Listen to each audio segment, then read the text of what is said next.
Hey everyone, welcome back to bageltcg.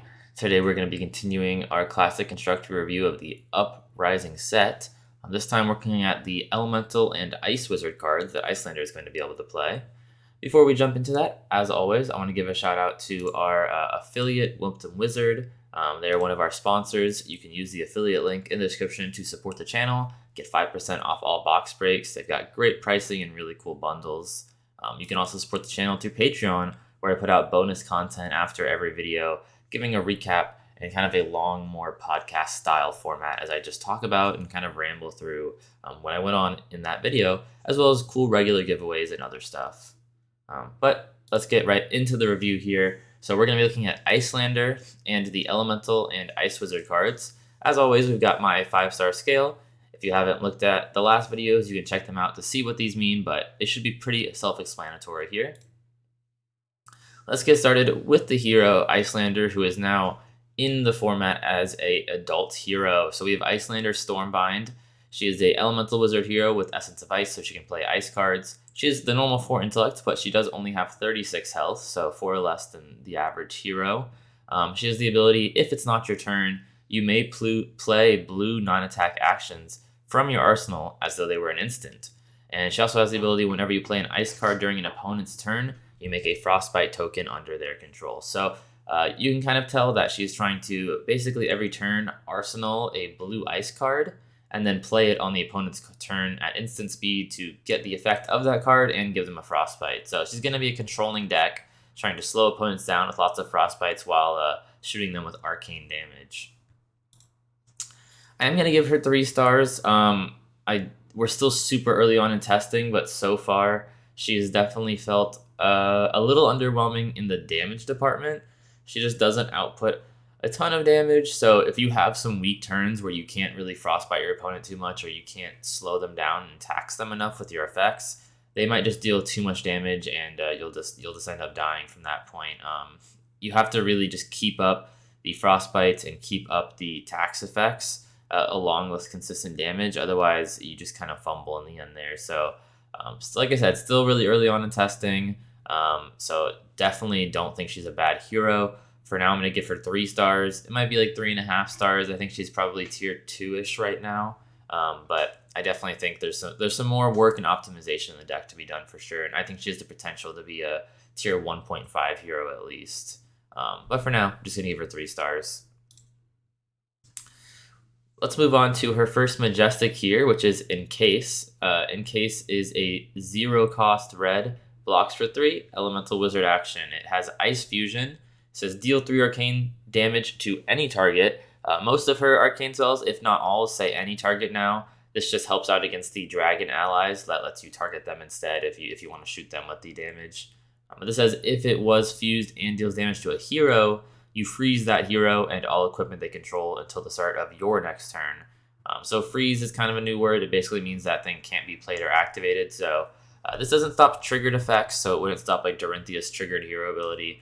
But for activated effects like Phi, where he has to pay 3 resources to get a Phoenix Flame back from his graveyard to his hand, it would make it so that he could not activate that if this dealt damage to him until the start of your next turn. So it can be nice. I think this card is mostly sideboard. I think you're going to probably play 3 most of the time, but some heroes don't have activated abilities and or don't have much activated armor. So I think you'll probably take this out against them. It just doesn't do that much. Maybe if we have low slots, we'll keep it in anyways, just as a 3 block, but I think this card's kind of going to be in the deck and move in and out based on the matchup. I'm going to give it 3 stars. It's playable. It's not 4 stars. It's not core to how the deck functions, but it's certainly playable and will definitely win you some good matchups when you freeze Phi and he can't make an extra Phoenix Flame that turn. So definitely going to like this in certain matchups. Next Majestic here is another red. We've got Freezing Point. This one costs 3 though. It also blocks for 3 and it also has Ice Fusion. It says deal 5 arcane damage to target hero. So this one's only to hero. If it was fused, instead deal X arcane damage, where X is 5 plus the number of frostbites, ice afflictions, and frozen cards they control. This card's been kind of underwhelming in testing as well. Usually you can only play red cards like this on your own turn, unless you're using Stormstriders, but that's only a one-time thing. This is definitely our way to deal the most damage, but a lot of times they're not going to have any frostbites because it's on your turn. The most likely thing they're going to have is maybe a few ice afflictions that you gave them on your previous turn. And they probably won't have any frozen cards either because the frozen cards unfreeze at the beginning of your own turn. So in testing, they typically haven't really had any frostbites or frozen cards. It's maybe 1 or 2 ice afflictions.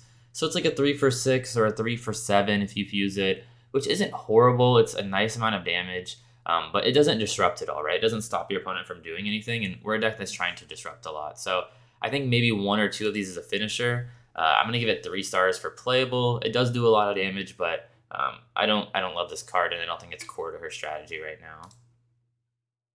Next, this is kind of a divergence from normal. Usually I don't skip ahead. We're skipping ahead to wizard cards here, but Waning Moon is really important to the next cards I'm going to show you. These are the most powerful cards Icelander can do, this kind of combination. So basically, Waning Moon is going to be her new token weapon here.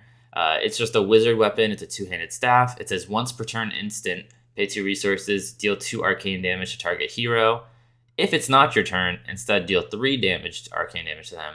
Activate this ability only if you've played a non-attack action card this turn. So 2 for 3 damage on the opponent's turn is quite good. But the main thing that we got to look at here is, I'm going to give this 5 stars first of all, so it does a lot of damage. But the main thing is her strongest card probably in her deck, and the most important combination is with Sigil of Permafrost, which is her rare. It is an elemental wizard defense reaction. It costs 1 and it blocks for 2, 3, or 4, and it has Ice Fusion. If it was fused, the next time you deal arcane damage to a hero this turn, create that many frostbite tokens under their control. So this is not saying arcane damage just from a card, it can be from your weapon. So if you pitch a blue, you play Sigil of Permafrost red, right, to block for 4, you'll still have 2 floating, and you can activate Waning Moon. You will have to play a non-attack this turn, but that's not that hard. You can play a blue non-attack from your arsenal. But if you play Sigil of Permafrost red, Ice Fuse it, you can activate Waning Moon to deal 3 arcane damage to the opposing hero. And if they don't have AB, or if they're not wanting to pitch for it, or if they don't have the ability to pitch for it, they're just going to get 3 frostbites, which is a really powerful combination. You're not only blocking 4 damage, you're dealing 3 damage, and you're giving 3 frostbites only for 3 resources in 1 card, basically. So really insane combination. I think most decks are going to have to bring AB3 because they need to be able to block Waning Moon and not get those 3 frostbites, because those 3 frostbites are just going to be brutal against a lot of decks if they're not able to AB3 out those frostbites. And, I guess AB3 they're pitching anyways, but at least they're preventing the damage and the frostbites in that case. So just a really killer card. We really have loved the red. I even think you might want a few of the yellows. The card's so good. Even the 1 for 3 is fine, because then you're also still getting to Waning Moon for 3 frostbites. The effect is just so good. So it turns your Waning Moon into a frostbite generator weapon, which is amazing. The blue probably isn't good enough just because 1 for 2 isn't the greatest rate. But I think we were on like 3 reds and 2 yellows right now. This card's just phenomenal, and if Icelander is going to be a good deck, it is because of Sigil of Permafrost here. All right, next we've got her first specialization. This is Ice Eternal. It costs XX. It's a blue that blocks for 3. It's an elemental wizard action with Ice Fusion.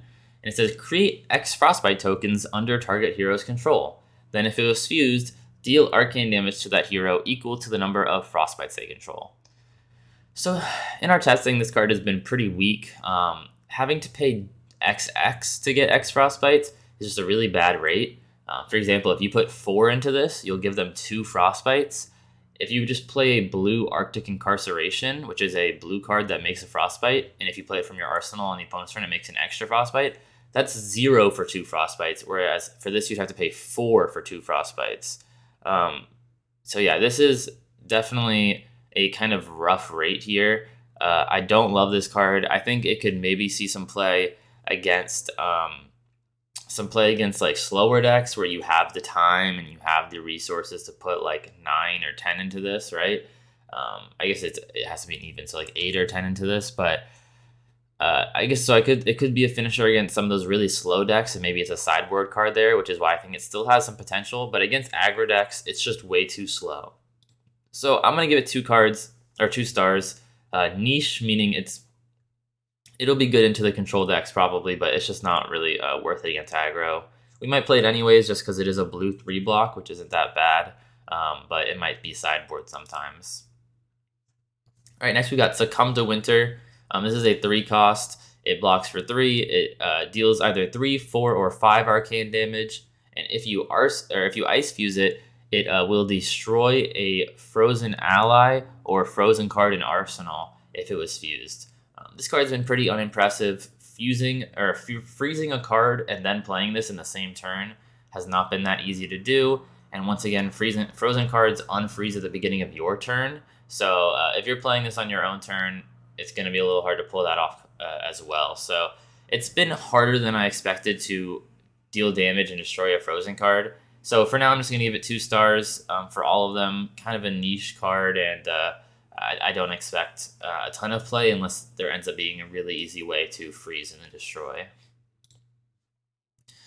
The next really good card, though, is Aether Icefang. We just keep calling this one Wizard Frostfang because it has the same effect.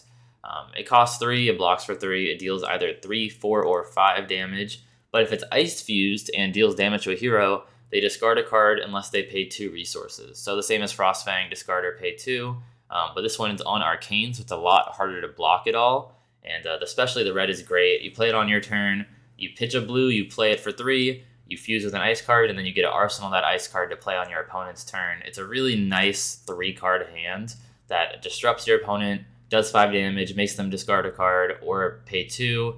It gets a lot of value, especially out of the red.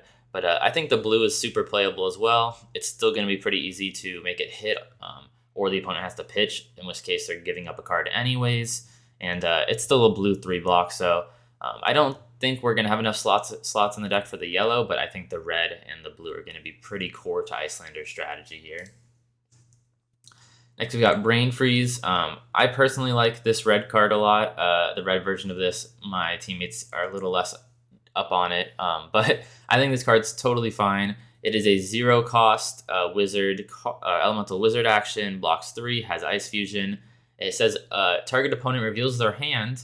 If it was fused, you can put an action card with cost either 0, 1, or 2 less from their hand on top of their deck. So you're kind of taking a card from your opponent's hand, putting it on top of their deck in exchange for a card from your hand, because you're playing this Brain Freeze here. I think in control decks, it's totally fine to trade 1 card for 1 card. I think that's super acceptable, and I definitely like the red here. It gives us the most options, and we can play it on our turn as a 0 cost card, fuse with an ice card, and then arsenal that ice card. So it's kind of a nice two card hand there.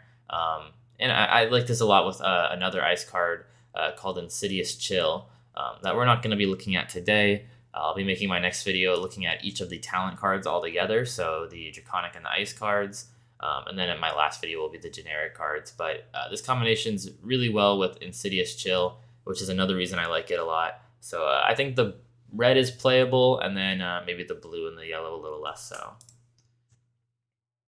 Next we've got Icebind. This card's great. It's another 0 cost ice fuse.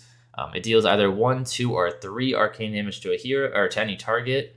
And if it was fused and deals damage to a hero, you freeze a card in their arsenal until the start of your next turn. So I definitely like the red here. I think Icelander is always going to play the red. It's a great 2-card hand. Once again, you for 0, you play it, you fuse with an ice card, and then you get to arsenal that ice card. It's going to deal 3, the red at least, and freezing their arsenal is not a joke. I mean, that makes them down a card. They might have planned around using that card in their arsenal. So you're certainly disrupting them, and you're just getting some damage in there, getting to arsenal that ice card. So I definitely think you're going to always be on 3 of the red here. I think the blue is somewhat playable as well, but it's pretty easy to block 1 arcane damage. If they just have a tunic counter or an AB1, it's not going to do anything. So less interested in the blue and the yellow, but I definitely think the red here is going to be great. Next, we've got Polar Cap. I was a little less impressed by this one than I thought I was going to be. It's a 2-cost ice fuse. It deals 2, 3, or 4 arcane to any target. And if it was fused and deals damage to a hero, you make a frostbite under their control. 1 frostbite just isn't that much. The Frostfang effect of the other one, of Aether Icefang, is just way better because it just guarantees takes 1 whole card out of their hand. either by them having to pitch it or discard it. This doesn't guarantee one card, right? It just guarantees one extra resource.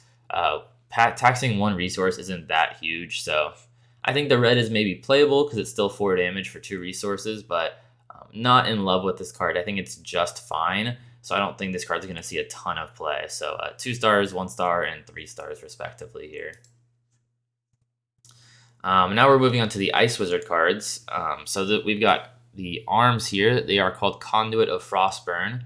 They have Quell 1, and they also have the ability at instant speed to destroy them. And then the next card you play this turn with the effect that deals arcane damage gains. When this deals arcane damage to a hero, destroy a frozen card in their arsenal.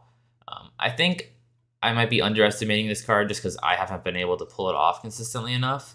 I could be just doing something wrong because the effect seems quite good. The effect seems pretty nice, but I just haven't been able to make it consistent enough. And so I don't think, at least in my testing, this card has not been good enough. So I'm just going to give it 3 stars because I still think there's that potential I was just saying. Like, I feel like destroying a card in Arsenal at instant speed seems really nice. And so I'm going to give it 3 stars for that. I just haven't been able to pull it off. So right now it's more of like a 2 stars for me in my test. Sorry about that. But yeah, it's just been a 2 star in my testing, but I think it has the potential to be a 3 star card. Maybe even better if we can make it more consistent. But for now, I don't think Icelander will be using this. So just 3 stars because I have a little bit of hope for it.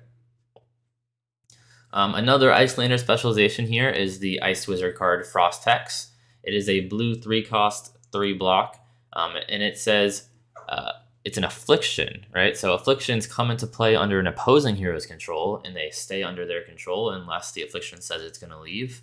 And it says frostbites you control have, at the beginning of your end phase, this deals 1 arcane damage to you. So what that means is for your opponent, if they don't pay for those frostbites, if they make it to their end phase and there's still frostbites sitting there, when those frostbites are destroyed, they will deal 1 damage each to your opponent, right? So this card has also been a little unimpressive for me, just because, I mean, most of the time people are going to pay for their frostbites, and unless you can stack up a massive number on them, they're just going to be able to pay through them, and this card's not going to do anything. And 3 resources is kind of expensive. It means you're putting 2 cards, this card and a blue, into playing it on your opponent's turn, and all they're getting is 1 frostbite because it's an ice card. But I think this card's still going to be in the deck because against control decks, it's really nice. They're not going to put enough pressure, and you could totally play this out. And it's a blue ice 3 block, so it just does everything else we want anyways. Our deck's supposed to be like 30 blue ice 3 blocks, so this is totally fine in that slot. So I think this card's super playable. It's just not going to be good in every matchup. So I'll give it 3 stars. I think it's super playable. Like I said, not amazing in every single matchup. Next, we've got our cycle of cards that just deal damage. First, we've got Aether Hail. Aether Hail is a 1 cost Ice Wizard action, blocks 3 just like all of them, and then the blue does 2, yellow does 3, and red does 4. You're going to play basically every one of these blues, because like I said, we're trying to play all of the ice blues, right? That block for 3. They fuse, they go into our arsenal, we play them on our opponent's turn. This blue is particularly nice though, because when we play it on our opponent's turn, by pitching a blue card for it, we'll still have 2 floating to play to activate our weapon, right? So for 3 total resources, we're dealing 5 arcane damage and giving our opponent a frostbite, which is pretty nice. I actually like the red here as well because it deals 4 damage, which is pretty nice against the dragon Thamai, which is a big problem for us. Thamai is a 3/4 that makes it so we cannot play or activate abilities on our opponent's turn, right? So we want to kill Thamai as quick as possible.